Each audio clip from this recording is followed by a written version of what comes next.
Hey everybody, so the lock I have today is this Ruko oval thumb turn. I do have it partially taken apart just to speed up the video a little bit, but I believe the model of this is a 600, a Ruko 600. If anybody knows the exact model or if I'm wrong, just put it down there. I'm gonna use the 1.2 and the Matador from the Monstrum set.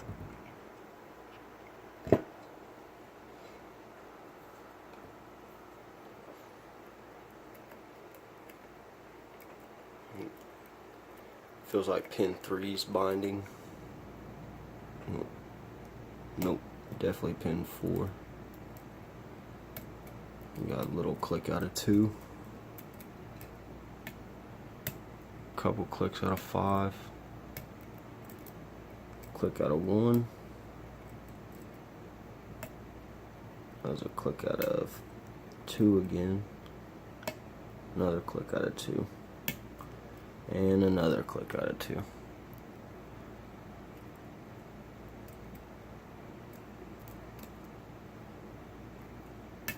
Oh, got touched pin 4 and it opened up. So, alright, so let me back out. With this being a thumb turn, and me picking it just now, I wouldn't have operated the cam on the back. In order to do that, I would have had to keep tension on it, push in on and push in the keyway all the way back, turn it as far back as I could without locking it up, and then turn it again, and it would actuate the cam. But this would be inside of the cylinder in the back, and whenever I pushed in, I would actually be pushing that in and allow it to actuate the cam. So there's that. But this lock has where are they at? It has these funky little brass clips on the back of it, and getting them out is a chore in itself. So I did not want to make that part of the video. But the lock, it was picked. I've done it a handful of times, so take that with a grain of salt. But let's get it opened up and show you guys what's inside here. Oh, great. Hold on.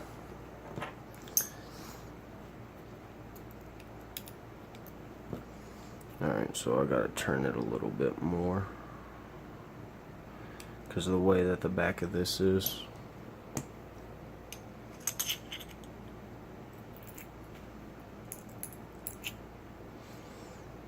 Alright, so there's that without too big of a mess. Point it down. Let me zoom in so you guys can see a little bit better.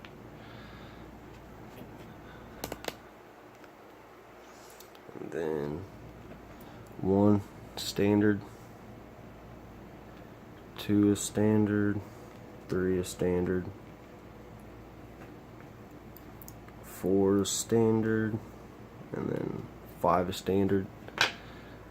It does have some undercuts in the core. It doesn't have like the deep counter milling, but there's 2 little threads there. Give you a couple clicks, even though you don't set the pins, but it can make opening this lock a little bit more difficult if you've never encountered those.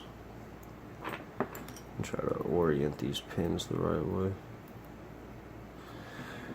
And alright, so this is our side here.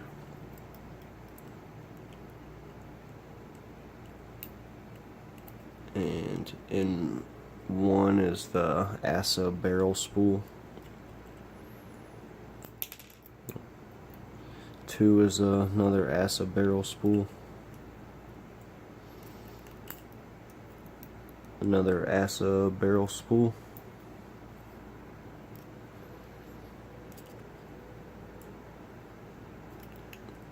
kind of tough using this follower since it's literally all the way through the lock. 4 is another barrel spool, and then we have the same thing in 5. There's a flashlight.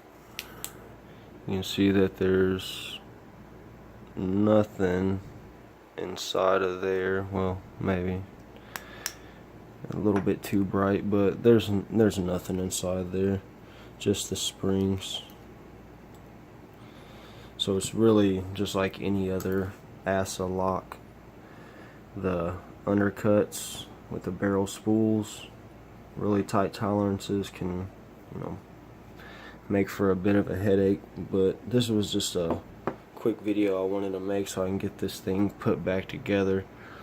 But thanks everybody for watching. If you do know the model of this, I'd really like to know. But it has these holes drilled, or provisions for anti-drill pins, but it does not have them. So again, thanks for watching, and